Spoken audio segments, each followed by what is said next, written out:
Good afternoon, ladies and gentlemen, and welcome to Children and Family Law, presented to you by the Continuing Professional Development Committee of the Law Society of Yukon. My name is Tom Elliott, and I'm your moderator today. We have an action-packed 90 minutes for you, and I'll just tell you a little bit how that's going to flow. But first, let me do a few housekeeping matters. First of all, I'd like to acknowledge that we're in the traditional territory of the Kwanle First Nation, the Ton Quachin Council. I'd also like to note that there are over 50 registrants from coast to coast. We have at least one registrant from Nova Scotia, so that stretches us right across the land. We will be monitoring your questions through the chat box. We're a little bit challenged today that way, but I think we'll be able to pick them up, and I'll make sure that the presenters today know the questions as they come in.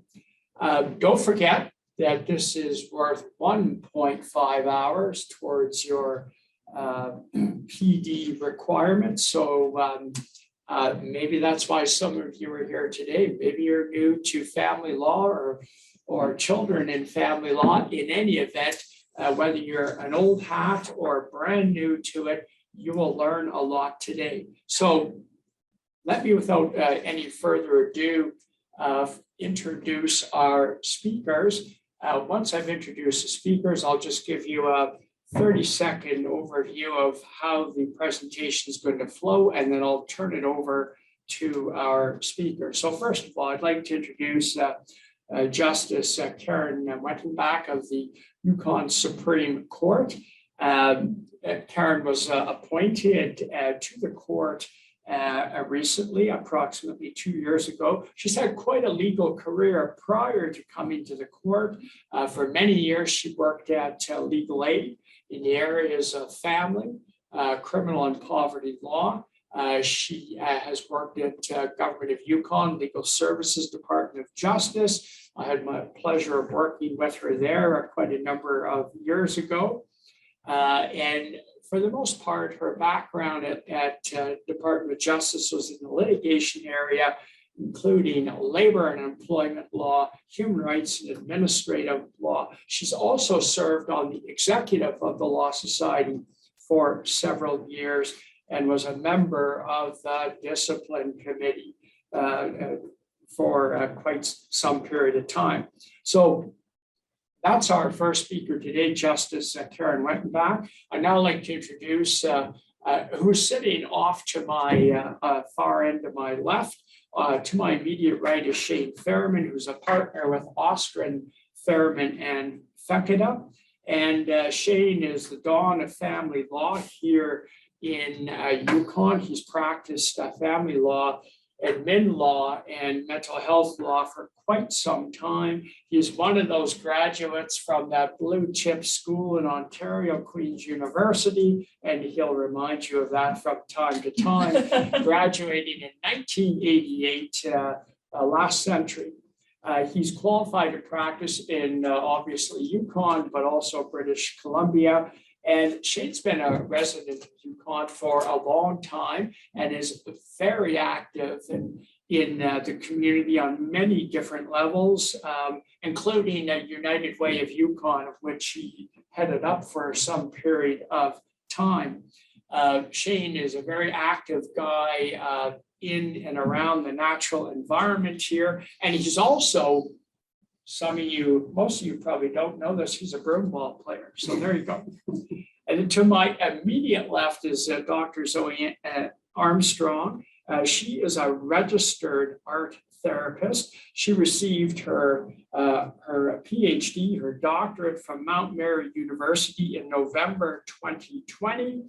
And in 2016, she founded a local business on 3rd Avenue in Whitehorse, Ignite Counseling. And that's a private counseling service here in Whitehorse. And her areas of practice are primarily trauma, grief and loss, as well as crisis intervention.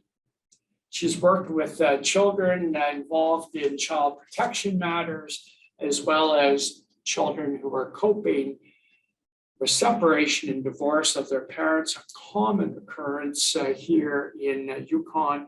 And she's also been involved in family law litigation. She's an exhibiting artist and neurodiverse, which she will explain to you. And she's also gifted as somebody with profound dyslexia and ADHD. So those are our presenters today. Let me just tell you before I turn it over to our first speaker, let me just tell you a little bit how we're going to flow today. Each speaker will have approximately 10 minutes to present, but we do welcome questions from the audience, and I'll reflect those as best I can to the speakers. And there'll also no doubt be some comments amongst the speakers, regardless who has the floor. So we're expecting a fairly free-flowing style of presentation. I'll act as the referee and make sure that we stay on time, because we are set to go until 1:30, and we won't go 30 seconds past that. I know that people have other commitments today. So without further ado, I'm going to turn it over to Justice Wendenbach. And I'm going to do a bit of a move here, so you'll see us shifting about.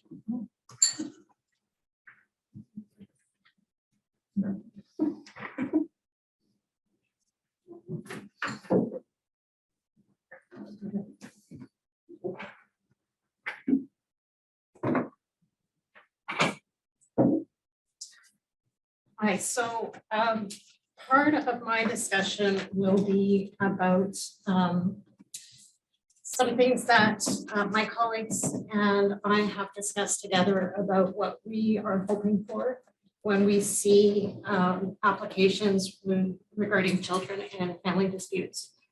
And probably the first thing and the most important thing is that the supporting material, particularly the affidavits, should be focusing on the best interests of the children.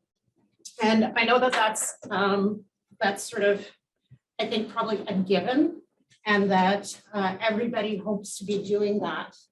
But we do find that sometimes we get sucked into the issues of the parties themselves, and that what's going on with the kids gets set aside or subsumed within that. So one of the things that might be helpful in terms of preparing an affidavit is when I do a decision, I actually look at the best interests of the child factors as I'm going through my decision. And so I would recommend doing that as you're going through the affidavits, and to check against what the party is saying with how that impacts on the best interests of the child.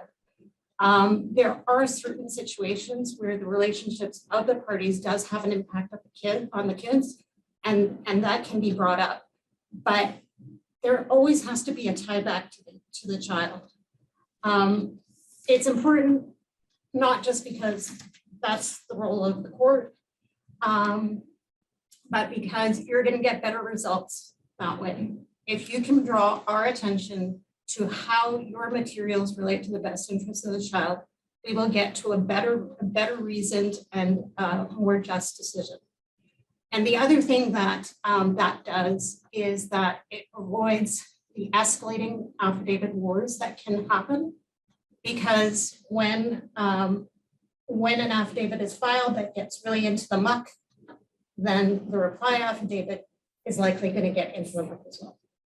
And then that can just snowball and create affidavits that the judges then don't know what to make of, first of all. And secondly, raises the tension between the parties in a situation when we're trying to bring the tension down. So that is one of my first points. Now, the other thing is that in terms of the best interests of the children, it's easy to say, but there's always a tension between the different factors and how the best interests apply to the children. So that's something that we want to look at as well and get feedback from you as well. So there may be a tension between the views of the child, for instance, and the history of care. Something that sometimes happens is that there has been a parent who has been the primary caregiver and who has been very involved with the child. And the other parent maybe gets a wake-up call, maybe through increased contact with the child after separation, wants a bigger role with the child, and the child does too. So how do we balance these two factors that both are considered factors within best interests of the child, but are lead to opposing decisions? And so that's what we want from council, is to not necessarily dismiss some of the factors, but talk about how these are balanced and why they should be balanced one way versus another way. I'm kind of doing a lecture, so feel free to. Right. Go ahead. Now, one of the most difficult parts, though, of course, is where there's violence, where there are allegations of violence. It's in the Divorce Act, we're specifically directed to take into consideration violence, but I don't think that that's new. That's something that I think in this jurisdiction we've tried to do for a long time. And the difficulty there is trying to figure out what exactly is going on. I'm sure it's, again, no surprise to anybody that what usually happens is we get mutual allegations of violence. And then we have to try and parse out responsibility, who's most responsible, how do we get there, what impact does that have on the kids, what if it's verbal violence versus physical violence? We've got, it's often in affidavits, and that's good, do the children witness it, but even if they don't witness it, what kinds of effects do you think that it's having on the kids? But we get again back to, we've got 2 affidavits and we have a very difficult time trying to figure out what do we believe. And frankly, it's almost impossible to figure out on the affidavit evidence itself. And so we end up trying to get third-party evidence. That is generally often filed by parties. I can say that third parties who have relationships with the parents, it is helpful, but it's going to be only helpful to a point. And that's because, first of all, there is that relationship, and so it's not a neutral third party. The other thing is that, and I think maybe those of us who are parents recognize this, is that you're usually better parents when we're around other people. And so, and so what our friends see isn't necessarily what happens behind closed doors. Mm-hmm. And that is going to be especially apparent in terms of domestic violence, or can be especially apparent in domestic violence, because probably one of the worries I have, and one of the things that I try to keep into consideration, is that there's a type of abuser who is extremely charming and presents very well. And so connected third parties aren't necessarily going to see behind that. So that's why I, for instance, have approached that kind of evidence with caution. The problem is that getting neutral third-party evidence is quite difficult. So FCS might be involved, but they're often reluctant to provide information, and they do so in very obscure ways. They're not entirely clear always about what they think. And that's not a criticism of FCS. That's not their role. Their role is not to get involved in parental disputes. Police involvement can be helpful as well. When there are charges pending, that's something we will obviously take into consideration. But as we know, charges pending does not equate with a conviction. And finally, if we can get evidence from other counselors or things like that, that is likely extremely helpful, but also not going to happen very often. And I think Zoe's going to talk a little bit about Speak to the how come. the how come. Yeah. We can get, sometimes schools provide letters. I know it historically we've accepted letters a lot in court. I think it depends on the situation, whether a judge is going to find that good evidence or not, because it is ultimately hearsay. We do have the children's lawyers and the custody and access reports, but I'm not going to go into that because I think that those are well known, unless there are any questions about that. And I don't know how far I am in terms of my time. What I'll do is I'll give each of you a 5-minute warning or 2-minute warning. Okay. And you're still in good time. Okay. So you're still 5 minutes to go. Okay. Oh my God. And I have some questions. Oh, go ahead. Yeah. Justice Weinbach, I wanted to ask you what services are there for parents available in Yukon and in particular in Whitehorse who are either involved in a family matter in the courts or sort of leading up to that? Can you speak to that at all? Outside of the courtroom, yes. Well, what we have that started a few years ago was it a few years ago? Mediation services, and there's a mediation service that's provided.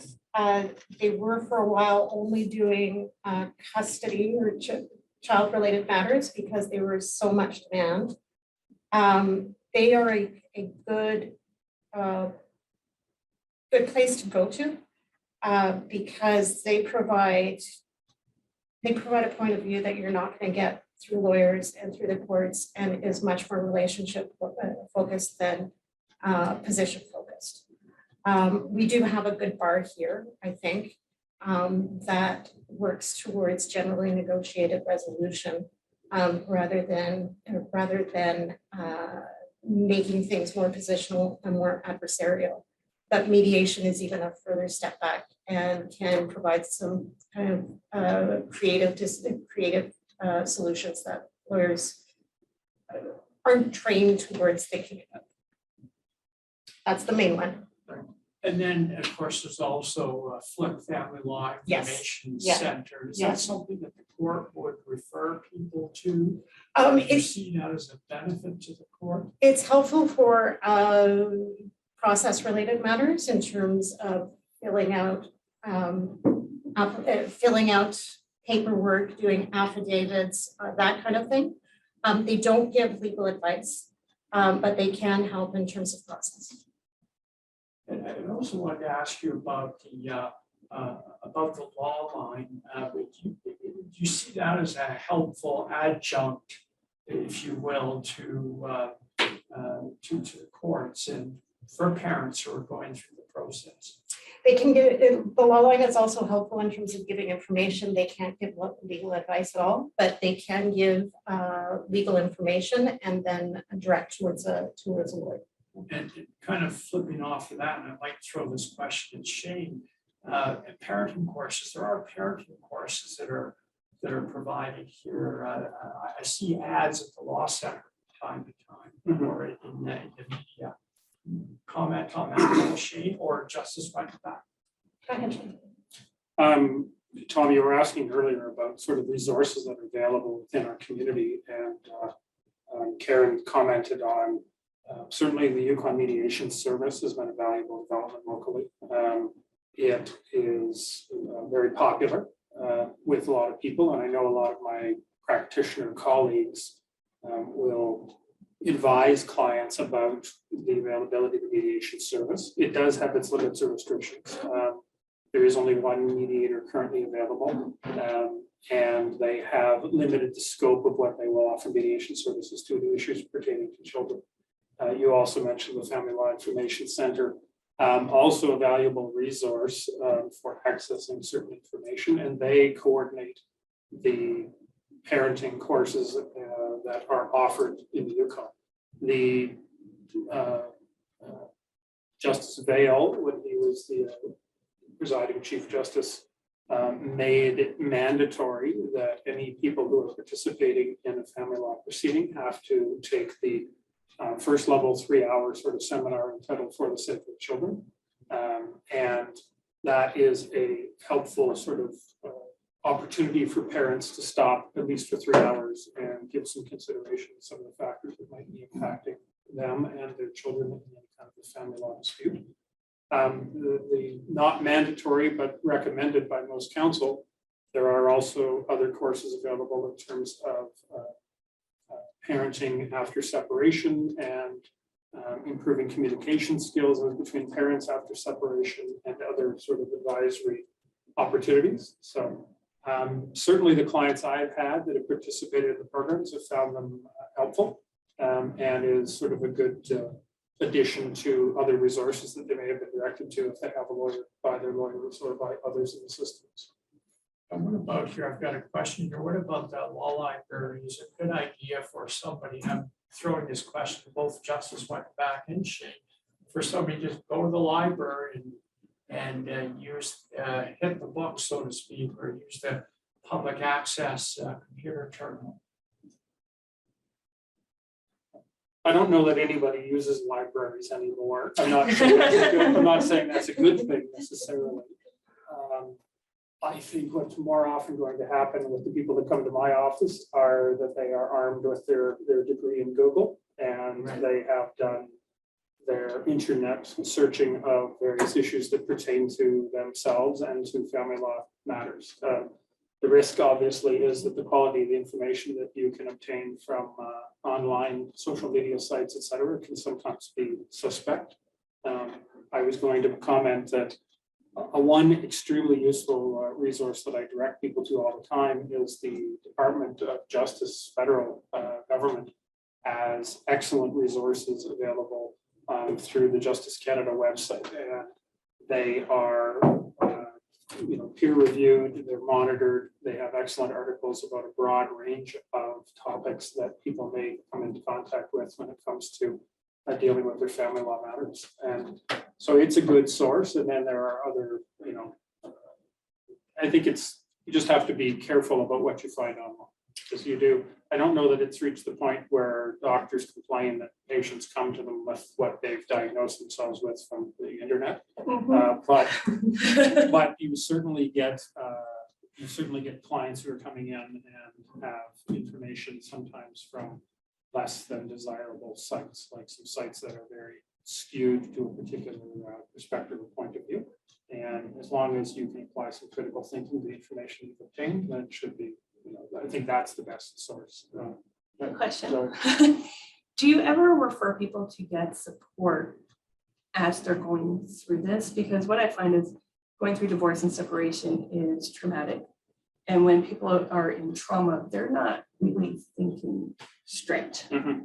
So is there anything that you get supports and you direct people to work through that as they're working through this?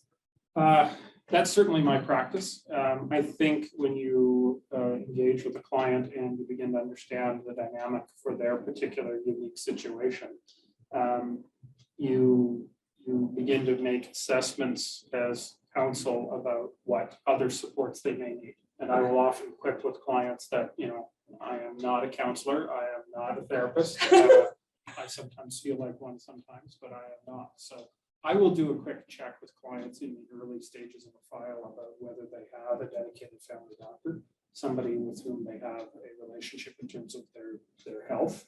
I will ask them whether they have access to counseling or counselors. I will explore with them what the options they may have depending on their employment and the benefits available to them. What I will recommend that they might want to connect with a counselor. I want to make sure sometimes that they have connection with family and friends and a support network, because it's not a simple process. It's not an easy process for people to go through, the end of a personal relationship or a family crisis. And so those are certainly pretty standard actions that I take early in my involvement with a client. So A First Nation can also be a good source of support. So, yeah. But getting back to the question about information, one of the reasons I hesitated in answering it is because the great thing about CanLII, for instance, is there's a lot of information out there. The bad thing about CanLII is that there's a lot of information out there. And it's difficult for lay litigants to be able to sort through it and figure out what applies to them. And in fact, in family law, things are so fact specific that case law can actually turn out to be the lay litigant's enemy rather than friend, and it can lead them down the wrong path.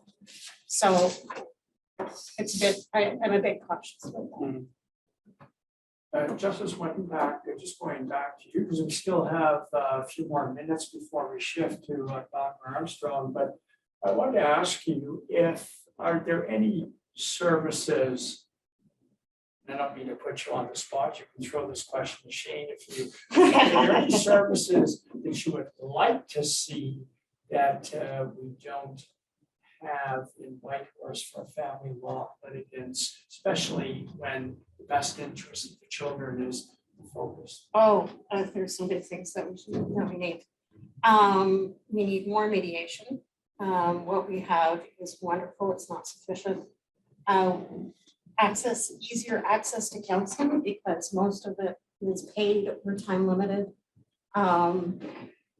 What would be great is to have, sometimes we have to order supervised access. It would be great to have a service that provides that. Otherwise, you get people who get no access, or people who, or the other party is, they have to come to terms with or try and figure out who's going to be supervising, and that's never easy. So those are Also, I don't know,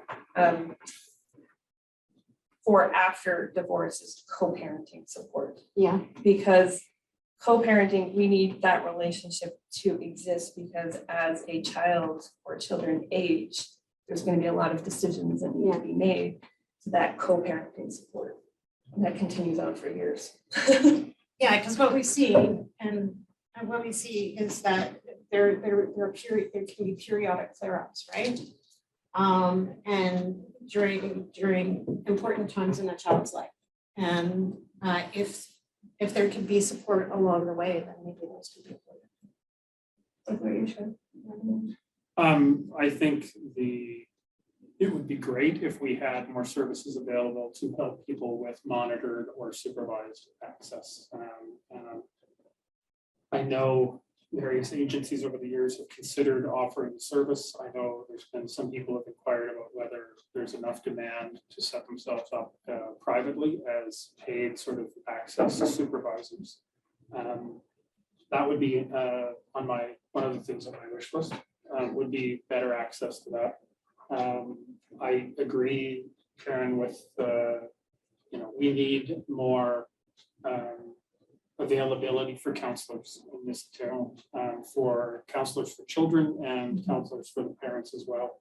And I mean, it's not unique to counseling services. We have shortages in terms of a number of various professional areas. We have a shortage of family law lawyers for that matter. But I know one of if you're looking for silver linings to the pandemic, is that I think the options or opportunities available to people to pursue counseling services in an online setting have expanded. It's not ideal, and it's certainly not a substitute for in-person sessions and et cetera, but it has, I think, opened the door to people being able to access counseling services beyond the Yukon's borders. So that is probably a positive thing. I would love to see, though, more local counselors and more local counseling options and services available, because right now, and Zoe can probably speak to this, the wait lists and the demand on services locally is enormous. So Yeah. Well, Shane, thank you for that segue, because we'll now move to Zoe, Dr. Armstrong. I'm not sure how you'd like to be referred to. Zoe's but, great. Okay, well, Shane has provided a nice runway to your presentation, so I'll turn it over to you, and thank you, Sure. Justice Wendt. So, hello, I'm Zoe. I use the pronouns she, her, hers. As was mentioned before, I am dyslexic, gifted, ADHD. I kind of have everything. So I thought I would also show this. These are my notes. This is how my brain works, and that might be very distressing for other people. I also brought in some art.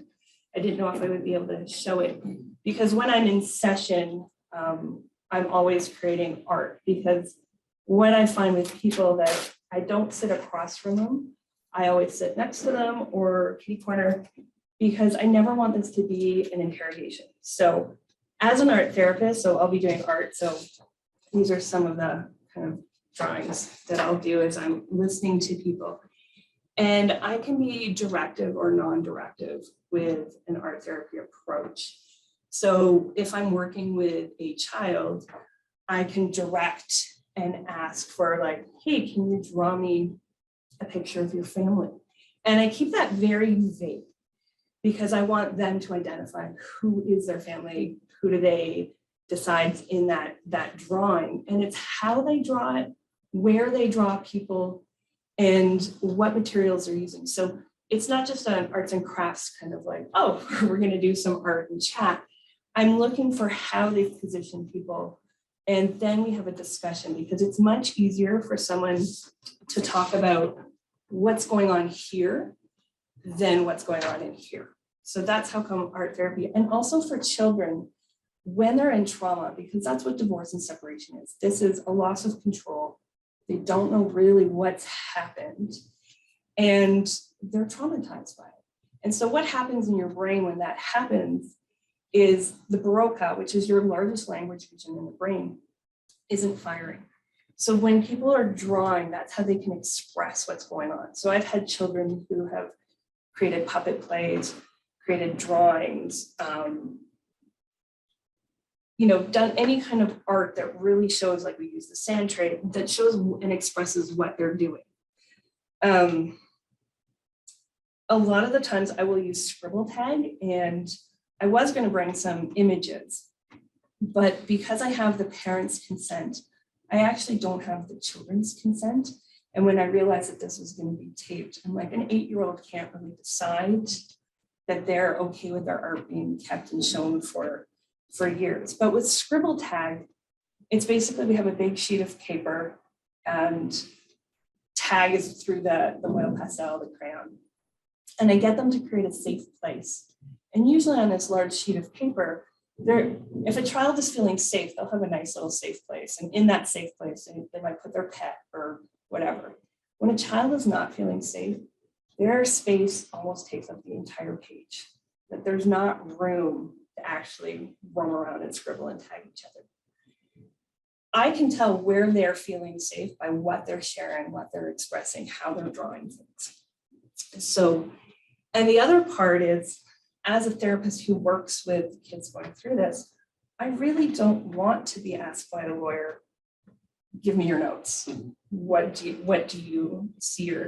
Because if any of you out there are actually in therapy yourself for any reason, how would you feel by multiple people reading your notes, right? How would that feel to, okay, the therapist wrote this down, you read it a different way, you read it a different way, there's different inflection, there's a different way to interpret that.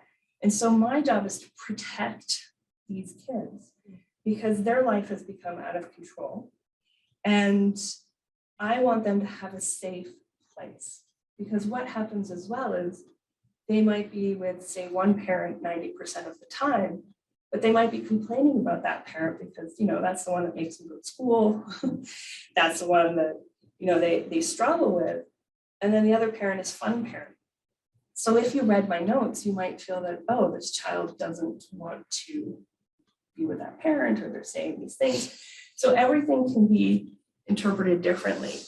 And I really advise parents not to get me engaged in this, because I'm like, once you open up that door, it opens up so much stuff. And I also don't want the kids I'm working with to feel betrayed. They already don't know what's safe. Their life has already changed. I'm their person that they can talk to and share everything with. The moment that I go, oh, I'm going to talk to a lawyer about this, our relationship has changed, right? So I want them to feel safe. I don't want them to feel betrayed. And I want to protect them. So I've also worked with kids who, as young as 6 and 7, know that a court date is coming up. And they'll be like, oh, hey, Zoe, I'm here because, court's happening. What are you going to say? They're that savvy. They know what's happening.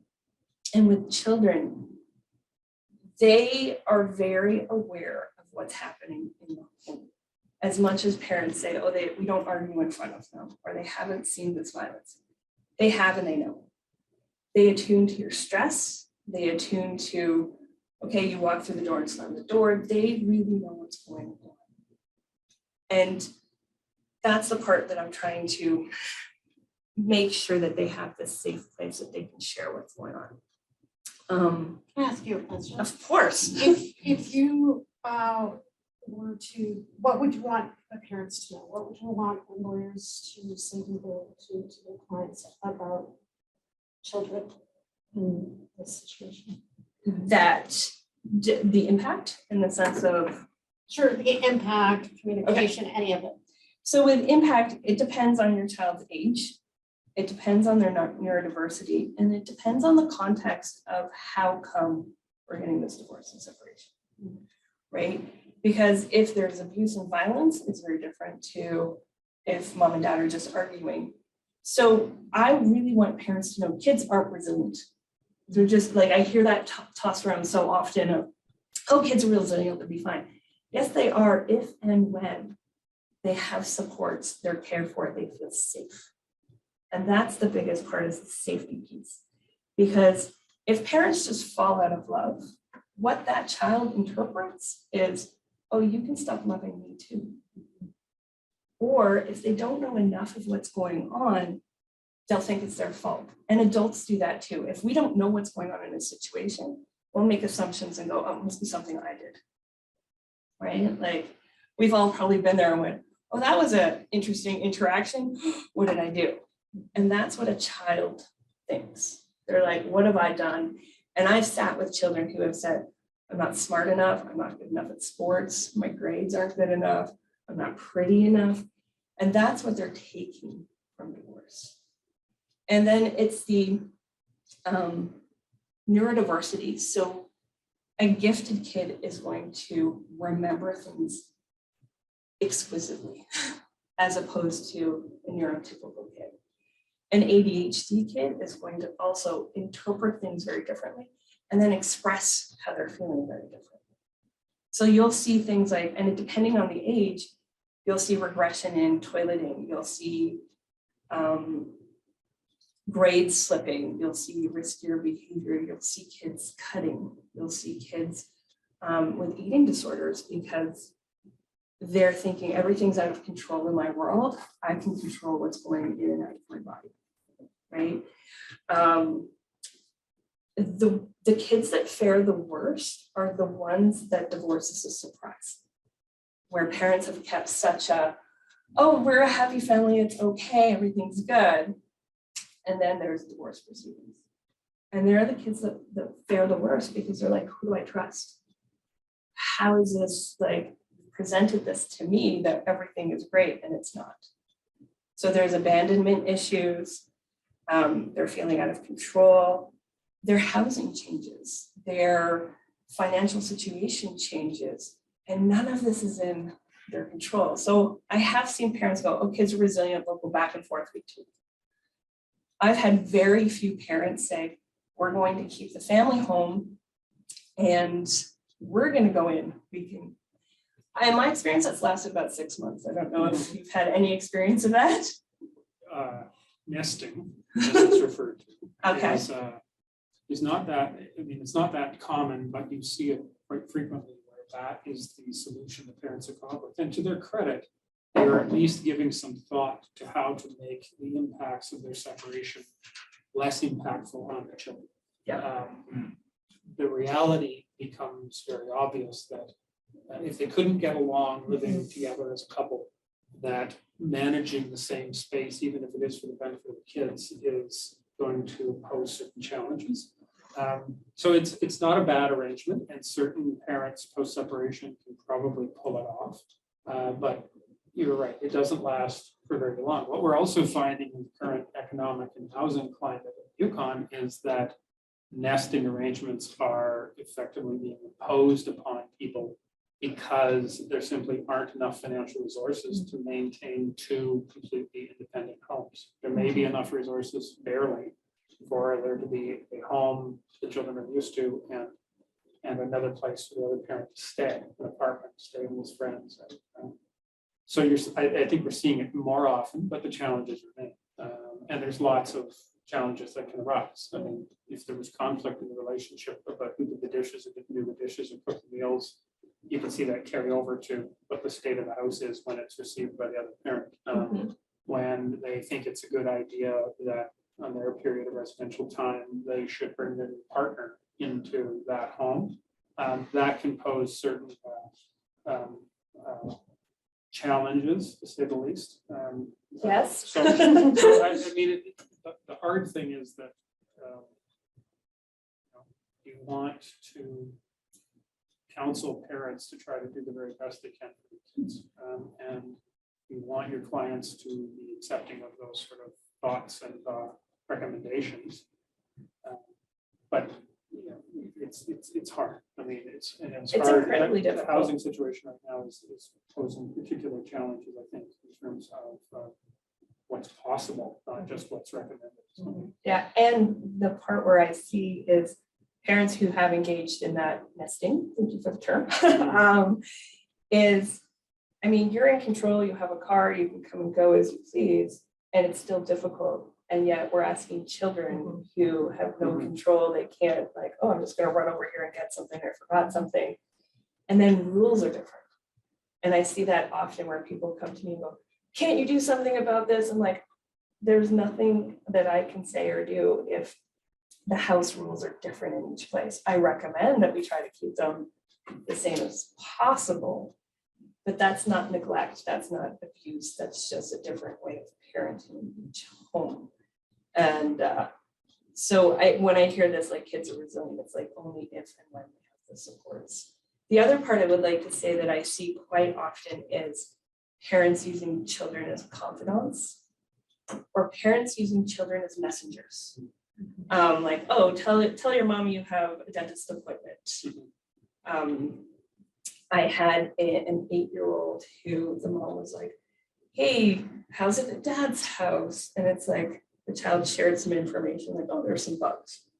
And the dad was dealing with it, whatever. And then they only got to see their dad every 2 weeks because mom used that information. And at 8 years old, this child went, I can't trust mom. And so what children do start to learn is how to keep their lives completely separate and not tell each parent what's going on. So they'll live a week at this place and know that when they get to this place, they can't share any information like mom's dating someone new or dad's dating someone new. Which brings me to the topic of don't introduce people. Kids are already going through enough change that the introduction of new partners and perhaps new partners, children is too much for them. It's way too much. So Yeah. wait, okay, so I'm sure there's people out there some of our participants today say, well, how does that work? You know, because love is an uncertain business. You never know when you're going to fall out of love or fall into love with somebody. So how is that handled? So you have a new boyfriend, or mom has a new boyfriend. How does that introductory part work? You're saying don't do it? I'm saying do not do this early, right? Early in a divorce or separation. And then B, if the divorce has been some time, don't introduce someone unless you're saying, we are introducing this someone into our life. Because if you break up, that child then deals with another grief and loss, right? And unless you're certain, please don't. It's really difficult for kids, right? Because then they also, oh, this person fell out of love with me too, right? So that's the part that I'm trying to protect, because I also deal with, you know, people in their 20s and 30s who went through divorce as a child, and they're dealing with abandonment, you know, insecure attachment issues. They assume that everyone is lying to them. They are suspicious, right? And so for them to be able to build relationships. The other thing is, please don't post stuff on social media about your divorce or separation. That lasts. And children, as they developmentally age, will also interpret what happened through the divorce at different ages. You don't want a 25-year-old all of a sudden going, Mom, you lied to me about Dad. He wasn't this horrible person. He really wanted to be in my life, right? So I'm thinking much more long-term, because I see these people through all like stages of their life and how it impacts. So yes, and also please give them child-sized pieces of information. Okay, that's the most important part. It's like, I know people want to be honest, but I don't think honesty is really going into detail about violence or dad's affair or mom's affair or what they caught them doing, because this is still this child's parent, right? So, and that's why I was asking about counseling for parents going through this, because that way they have somewhere to put all of this, perhaps anger, frustration, loss, grief, and they don't put it on their children, right? Children need to know that both parents love them, right? The other part that I see often when I work with couples is ADHD, being undiagnosed usually or out of control, is something that really leads people to separation and divorce. And with ADHD, different body language can be interpreted very differently. So as lawyers, you're probably looking for, oh, are they making eye contact with me? How are they talking to me? But with an ADHD person, they might be like, okay, just sit still, pay attention, make eye contact, and they're not listening to a word you're saying because they're trying to just be in the moment. Are you speaking of ADHD parents or ADHD Yes, parents, children? parents, Yeah. Or both. right? Yeah, Because parents. and that's the part with, like with lawyers, is really ask those questions, because if you're sending a lot of emails, you might be working with somebody with a written disability or reading disability. Mhm. ADHD, we mess up times a lot. Like I was prepared to be here yesterday. And it was only when I reread like what room number I went, Tuesday, okay, right? Good job I had lunch at the same time. So it's that part of knowing that, because if you know that and you know who you're communicating with, you don't read things the same way. So my body language might look different because I have ADHD rather than a neurotypical person. The thing is, if you have a neurotypical parent and a neurodiverse parent, chances are you probably have neurodiverse children who are also going to interpret proceedings very differently and how to care for them, because things are going to change. Does that make sense? So you've just used that term, neurodiverse, and perhaps it's now obvious what it means given the example that you've shared with us, but can you just tell us a bit more about neurodiverse? Because I think there's probably some of the participants today didn't grow up with that language. Yeah, no worries. And other language. So neurodiversity can be dysgraphia, dyslexia, gifted, ADHD. We don't really speak of ADD anymore. So diverse in the sense of if you have a neuropsych assessment, right? So neurotypical, and that's part of the research we have in therapy. Most of our research is on neurotypical individuals. So part of my job is to like figure out if these kids are neurodiverse or neurotypical, because that informs me of the care that I give them. That also informs me if a child is dyslexic, one of their parents is probably dyslexic.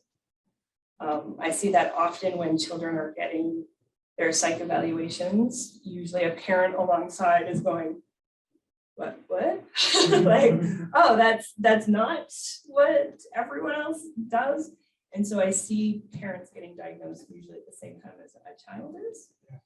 But it's to really let like people who are trying to find the truth of things and like the safety for these kids, that there's a lot of other factors at play. And neurodiversity being one of them, because if you're ADHD and you're impulsive, well, your risk for risky behavior goes way up. And that's going to look different for a teenager to someone in grade 5, right? Yeah, so I don't know, am I still doing okay for time, or did I chat way over? 1 minute before we turn over to Okay. Shay. Is there any questions or? We don't have any questions presently, but I'll certainly put them into the ring when I receive them.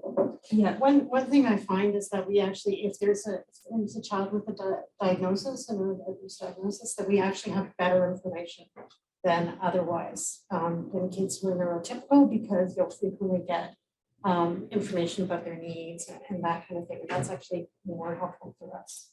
So, yeah. You get that information from parents, or you get it from the parties, or like, We'll where is get- it coming from? Like, what type of additional information are you talking about? Well, it usually starts with the parties, but there'll be like an assessment or that kind of thing, right? That's attached. That gives. It doesn't tell us how to make a decision, obviously, but it gives us insight into transitions and reasons why they might be having issues and that kind of thing. And that's at least some help. can I also add a couple more things? No, The other part of it would be, please don't ask your children to keep secrets. Mhm. I always discuss, we don't keep secrets, we might keep surprises. That's fun, secrets, no. The other part is, please don't ask your children where they want to live. Because children are loyal and they are going to give each parent what they think they want to hear. And it is too much responsibility and pressure, and they know they're hurting someone. So they're very aware of whatever words they say, they watch the consequences. So please don't do that. Right? Unless they're of an age where they get to have a choice and if they want to. But I have seen parents ask like 6, 7, 8, like, where do you want to live? And then they'll be like, well, this person buys me more stuff, or this is nicer over here, or there's going to be consequences if I say I don't want to be here. So please don't do that. The other problem that rises is parents will rationalize that thinking by saying it's really important that our very articulate, intelligent children be afforded the opportunity to express what they want. And years ago, I had a file, 2 very intelligent professional people who had worked out much of the complicated asset division themselves, had consulted with accountants, owned a business, had a 6-year-old. And I said, okay, well, you've done a lot of work here yourselves. It looks like we'll be able to work out an agreement. What's going to happen with respect to the residential arrangements of your child? And they said, well, we're going to let them decide.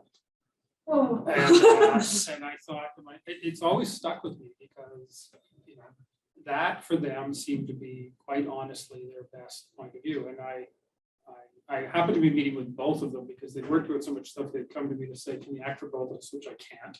I referred one of them out, but I was still having this initial meeting with both of them. And I asked them to sort of explain to me what their thinking was. And And they said, well, we think it's important that we respect the child's wishes. And I said, okay, well, what happens when you ask the child what they want? And the answer is they don't want you to separate.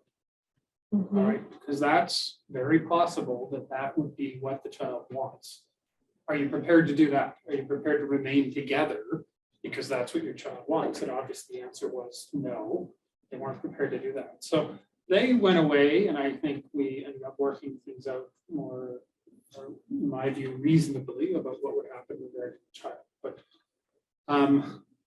you know, and a lot of the things you've touched on, Zoe, I'm sure as family law practitioners, we've all heard all of those stories about, you know, my child wants this. Well, how do you know they want that? And when I speak here in a few moments, I'm going to talk about, you know, building that rapport and a relationship with your client so you can have conversations with them. You can have sometimes tough conversations with them where you challenge their thinking, because sometimes it's quite flawed. It's, you know, they really think it's important the child have the right to decide what's going to happen as long as what they are deciding is consistent with what the parent wants.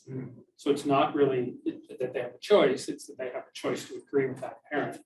And it's not uncommon at all that you're going to get different answers from the children depending on who and how the question has been posed. And also how old they are. Yeah. And they don't appreciate obviously the consequences. And for a lot of kids, it's a difficult time for them to deal with change and accommodate those changes in their lives and who their caregivers are going to be and what their residential arrangements are going to be, and sometimes what communities they're living in and what parts of the country or countries they live in. So there's a range of, I think, emotionally charged matters that even parents who are clear thinking and otherwise quite articulate and intelligent don't have an appreciation for it. So, And the other part I would say is thinking longer term, because eventually everything comes out. So if a child learns like, oh, you didn't want custody of me because you preferred a financial RSPs, or they will learn that and they will, you know, and it will change the relationship. But I agree that if you have a relationship, you have a much better chance of discourse around that. And I think that's why, like, in the time that I've been practicing, it's been very few times that I've either written a letter of support, I would say under 5, because I really want to protect these kids and allow them a safe place to explore this and move through it. well, that's a good point. That's one of the points I was going to make, but now is a good point to raise that is most of the therapists and counselors that my clients engage with or that I've become familiar with really do not want any part of family court or the family law dispute. They want to protect the integrity of the relationship they have with children. They want to be able to help the children in any way that they can and help the children help themselves in any way they can. And that dispute in court, that conflict in court is not something that any, in my experience, any therapist really wants any part of. Frankly, if you had a therapist or a counselor who was, you know, eager to participate in that forum, it would really make me stop and think twice about the skill set of that particular counselor or why they desire to be so involved. I know certain agencies in town, I don't think she'd mind me saying, Creative Works, Nicole Bringsley's counseling agency in town. And Zoe and you and I talked about this in advance as well, is they have contracts. They have contracts where they put in writing to the parents with some clarity the fact that my role here is to help your child. My role here is not to be detective, is not to play assessor. It's to help your child through this. I will work with you as parents. I will give you advice and counseling advice about how to manage the child that we're dealing with and their behaviors. I do not want to have my records subpoenaed. I do not want to have reports or assessments I do of this child put before the court, except in the rarest of circumstances. Rare. And I also protect a child when they're in session, because it's amazing how many parents, grandparents people who are just really interested in loving and caring want to get themselves into my session. Mhm. And I always make sure it's with the child or the teenager. It's like they get to decide, do we invite mom or dad in? What would you like to share with them?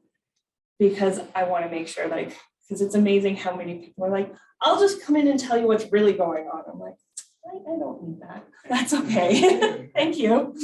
And it's that part, but I will only usually go into action and support with a letter when it's very dangerous. And usually that's been because I have seen that no one else will want to because of the danger. Like I've had people say like, oh, uncle, friend, they're not going to because they're worried about what's going to happen to them. It's like, okay, this tells me how violent or aggressive the home is. And somebody needs to hear to protect that child, because I also weigh those differences of, no, I don't want to be involved. I want to be able to be there for the child. But I also have to weigh what would I feel like if I heard that this child was hurt. So, and I know that we're speaking here hopefully about just divorce cases, but I have often worked with very violent, like homes. Mhm. And that's a very different experience. But I interrupted you, I apologize. No, Shane, we're now shifting towards you, but in your remarks, if you could address this question, and that is, how do you explain to parents in a way that they'll understand what best interests of the child means? It's in court decisions, Supreme Court of Canada, Yukon Supreme Court, it's in territorial legislation, it's in federal legislation. How do you put that in a way that the parents will understand? Nothing to it. And then you'll have to address No, I that. will. It was going to be part of it. I guess when I was thinking about what I wanted to say, and further want to thank Megan Whittle for roping me into this. She called me one day and we were chatting, as we often do, about various aspects of practicing family law, and then I realized her ulterior motive was to, persuade me that I should come and have the same generalized conversation I was having with her, with the bar and with other people who were participants. I was pleased to see how many people are participating, and I was really encouraged about how obviously they were interested in hearing from Justice Smankback and from Zoe and myself, and then my colleague Paul DeLibero was very quick to point out to me that it's November and people haven't gotten their CLE credits yet, so everybody was looking to sign up for anything they can. So I appreciate Paul Megan for roping me into this, and Paul for keeping me grounded as he often does. Look, I've been practicing family law now for about 30 years, well over 30 years now. I originally began my practice in the area of criminal defense and family and civil litigation and personal injury, a broad range of things. And I have found over the years that my focus has become increasingly on family law matters. And I'm not sure that the dawn of the family law bar, as Tom said at the outset, is necessarily a complimentary remark, but I mean, the challenge with family law, it is not everybody's cup of tea. You get a lot of lawyers who practice who do not want anything to ever do with family law. I think family law lawyers are the champions of the legal community because we are willing to take on difficult situations. We're willing to deal with important, critically important issues for families and our society. Being a family law lawyer is challenging. You need to know a lot about family law, and you need to know a little bit about every other area of law: real estate, corporate, labor, wills and estates, criminal, hopefully not, but criminal, corporate, tax, capital gains. There's just this, you need to have a broad range of knowledge that allows you to bring the best advice you can to clients. I tell clients on initial interviews that my role is to try to get them through what is obviously an enormously difficult part of their lives with as little mental, emotional, and financial harm as possible, because these cases can also be phenomenally costly. And you're dealing with people who are emotionally not at their best, who are not necessarily thinking straight. So the traditional relationship for lawyers and clients is that lawyers give advice and clients give instructions, right? That's, every lawyer understands that. We give advice and then they decide what they want to do and they tell us what to do. I've used this adage with any number of lawyers over the years, and I would say it here again. The key to family law is the art of getting the right instructions. I mean, that is fundamentally what a skilled family law lawyer is going to be able to do. We are going to have most of our clients have only gone through 1, 2, maybe 3 breakdowns of personal relationships. As family law lawyers, hopefully not personally, but professionally, we have gone through hundreds of family law separations, and you begin to identify patterns. You begin to identify, and you begin to develop practices that give you the best ability to communicate with your clients. I don't pretend to know everything about everything, but I probably had a file at some point that has dealt with some aspect of, helping people through these difficult times. One thing I have learned over 30 years is if I will do anything I can, no slight to our excellent judiciary and Justice Venkat and her colleagues or the deputy judges that come here, I will do anything I can to avoid a matter going into the court setting, because it is a very imprecise and at times brutal and expensive forum to resolve family law issues, which are often much more subtle and nuanced than what we can deal with in that setting. I will do what I can to assist clients in terms of their managing their conflict. You're dealing with people who are very upset, very angry, and very frustrated with things. Angry about their lives not working out the way they had hoped, that they are experiencing circumstances that were not of their choosing. They're worried, obviously, about their children. They're worried about their financial well-being. So I try to do the best I can to not become a weapon or become weaponized in terms of the family law dispute. They're separating, clients are separating, there's conflict. I don't need to add to that. If anything, I want to do what I can to play firefighter, not arsonist. I don't want to be adding fuel to the flames. And I think we always, as lawyers, have to step back and give careful consideration to what we're doing and what we're saying and how it's going to positively result in some resolution to the matter that parties can live with. And I'm not pretending that they're going to be happy with it. Very few of my family law files, well, adoptions, I suppose, are an exception, but a lot of my family law files, there's no happy outcome. There's just a satisfactory resolution that the parties can live with and try to get to that as early as possible. I always, particularly where there are children involved in a matter, try to remind clients about maybe why they decided to have kids in the first place and what was important to them, and when the relationship was better, what things that the parties shared in terms of their points of view regarding the kids. I try to bring conversations about conflict back to the children and the well-being of the children. Try to focus people's thoughts about how to resolve this matter. And then you have to export those calm conversations you're having with your client, hopefully relatively calm, to calm conversations with other counsel. In family law, more than any other area of law, I think it's imperative that there be collegiality and cooperation between legal counsel. I don't ever want to, I get clients who want me to feel about the other lawyer like they feel about their separated spouse.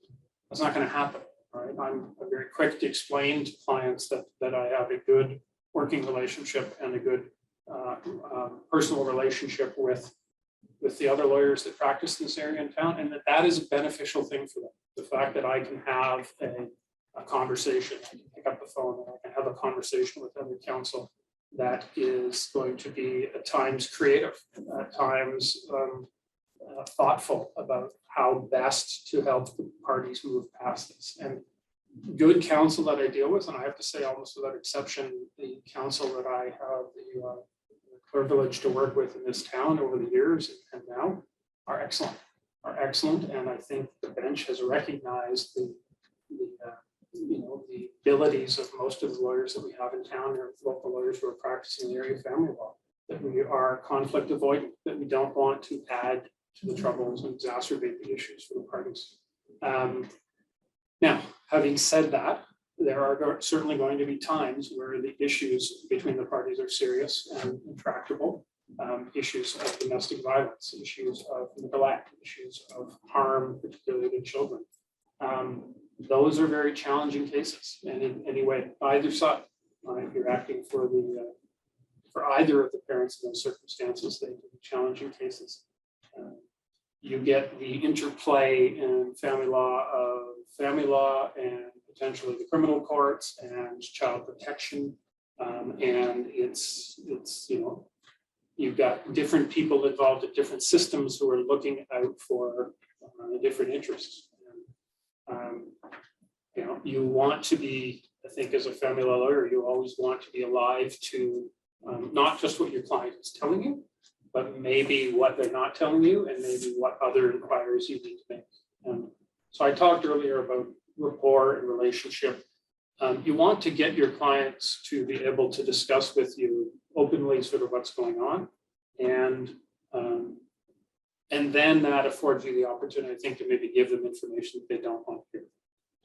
The client who is adamant that they are going to have half-time residential care of their children who they've never looked after at this point in their lives very much, but they want half-time, and they're very honest with you because they don't want to pay as much child support or some other not particularly good explanation for why they want to do that.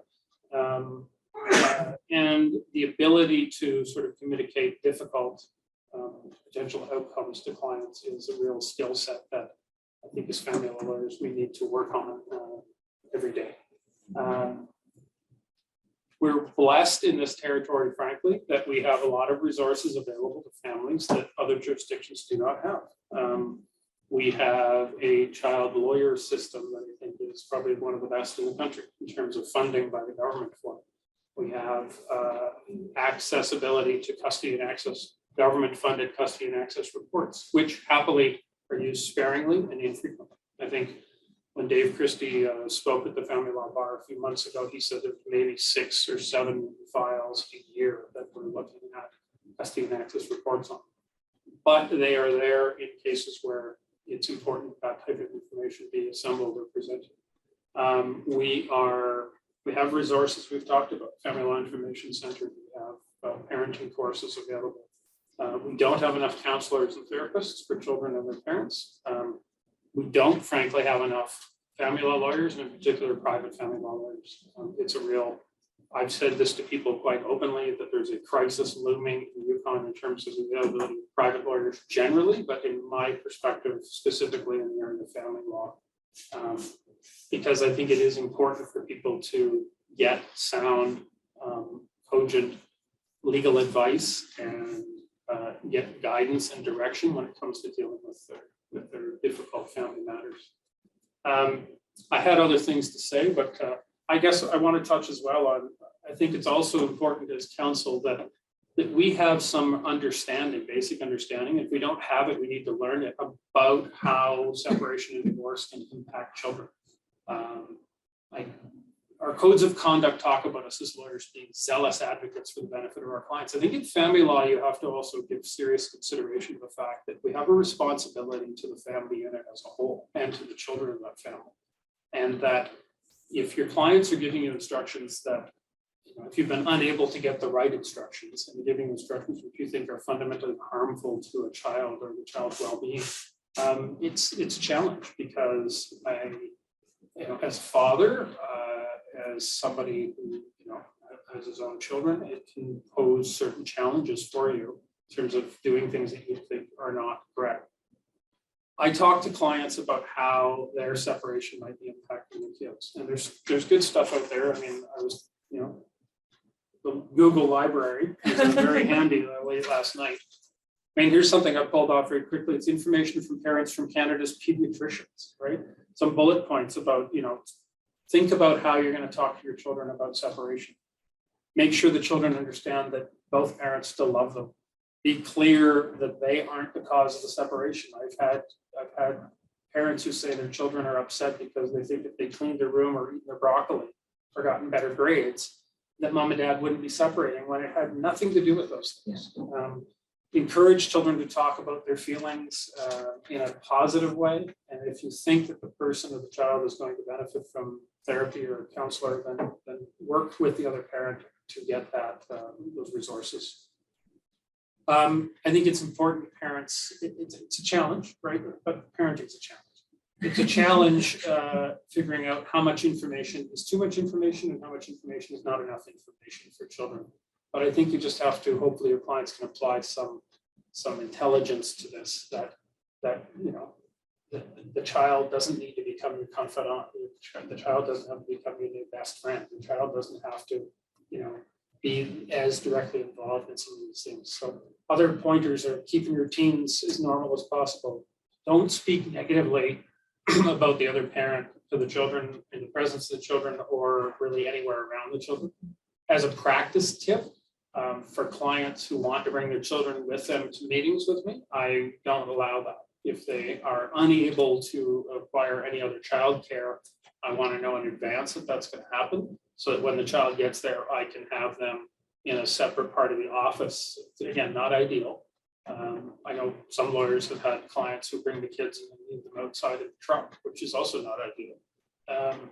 But I will also, in this day and age of calling people and being on speakerphone, or when I connect to a client who's driving in a vehicle, my first question is, who else is in the vehicle? Because they won't even think twice about the fact that Junior's sitting in the back seat and we're about, you know, they don't know what I'm going to say. So I will usually ask them, you know, if anybody else is present. I also want to know if there's other adults in the car, like maybe a girlfriend or a partner or whatever. Treating the other parent with dignity and respect, I think, even in difficult situations, I think is critical as well, because your kids are always watching, they're always observing, and Zoe will sit there with them in an art therapy class a couple of days later, and all of this will come spilling out about how mom said this, and then dad said this, and mom's new boyfriend said, and kids don't know how to process this stuff. So I think it's always listening. So, and they're always listening. They are always listening. The social media point, I mean, that's a common first interview I talk to clients about. I don't want to read about your separation and divorce on Facebook. I don't want, no good in my experience has ever come of sort of telling your tale on social media. And I also add to that to clients that, you know, try to dissuade their family and friends from offering up, you know, their supportive narratives on Facebook as well. And you know, in our office, my assistant and I have Facebook available on our computers because we will look at what's out there. We'll look at what's already been posted. We'll look at what is being posted. You know, it's important that you have some understanding of that. Because clients come in and they have no idea why the other parent is so upset, and I say, well, maybe it's because of what you posted last night. You know, is available. I'm not your Facebook friend, but I could see it in a public setting. So, And your children will. well, exactly. I mean, kids are far more tech savvy than most of the parents, and yeah, that's going to be there, and it's always going to be there. And you know, who knows how long, you know, that's going to be available. And it's likely going to be attached to an app as well.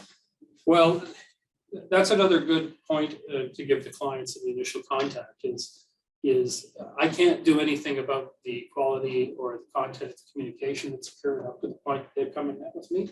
But I do warn them that from this point forward, they should be,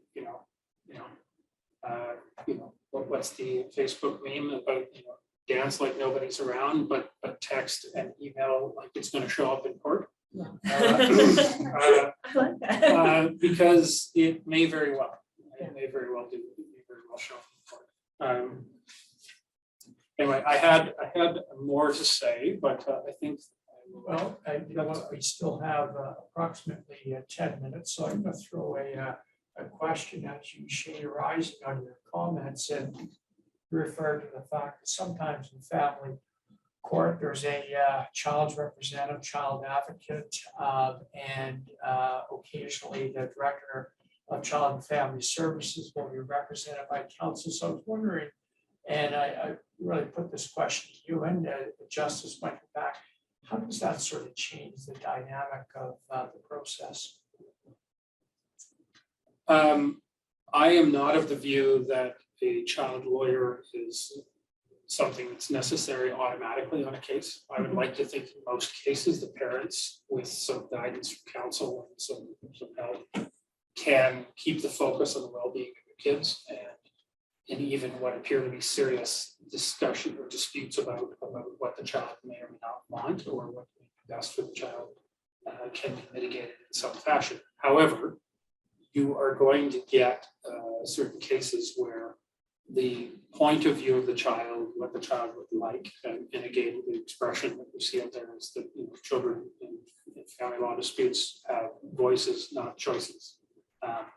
They should be afforded the opportunity to express their point of view to the extent that they're able, but that is only going to be one factor that's going to be taken into account in assessing what the outcome will be. The greatest family law myth that every family law practitioner of any duration has heard this time and time again is you have the clients who come in and tell you that at age 12, kids get to decide who they're going to live with. And it is persistent. It's a great urban legend. And you try to explain to them, no, there is no age. I think what they're expressing is that as children get older, more articulate, their point of view is going to be given more weight. And you get some very adamant teenagers who are adamant about what they want in their lives and who they want in their lives. It can cause a great deal of difficulty for the parents, especially if they're expected to abide by a court order or expect a court order to be abided by. You have a 16-year-old who, isn't abiding by drinking legislation, isn't abiding by, a drug use legislation or attendance at school or anything else, that they're suddenly going to say, oh, wow, that's what Justice Bankback said in her order. That's what I have to do. Yeah. So those can pose real challenges. But I think that a child lawyer plays an important role when they're necessary, and they need to be very careful about how they execute that role. If there are two other counsel involved, I think it is important that the child lawyer maintain communication with the two other lawyers as well about what the lawyers representing the parents think that lawyer's role ought to be and what information they might think is important.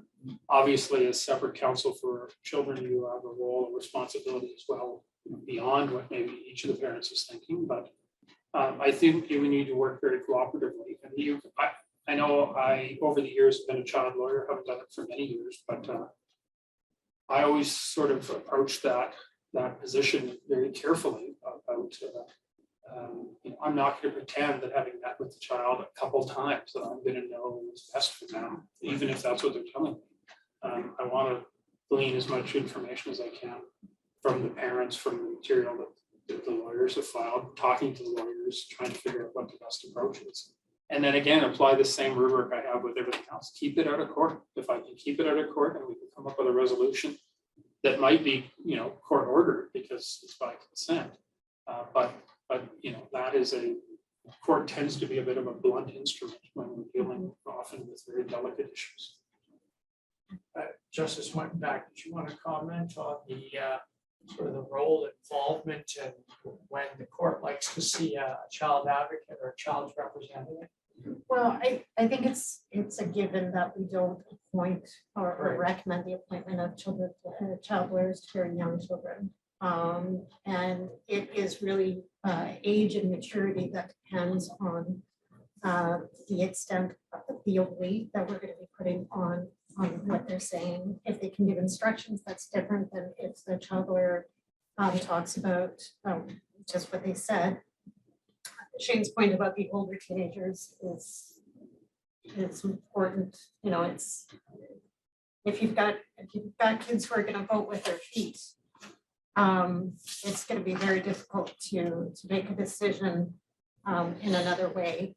I find children lawyers very helpful because they can cut through a lot of the he said, she said, and talk about things from the child's point of view. And often it's not exactly what either of them said. It's often somewhere in the middle, and that's helpful.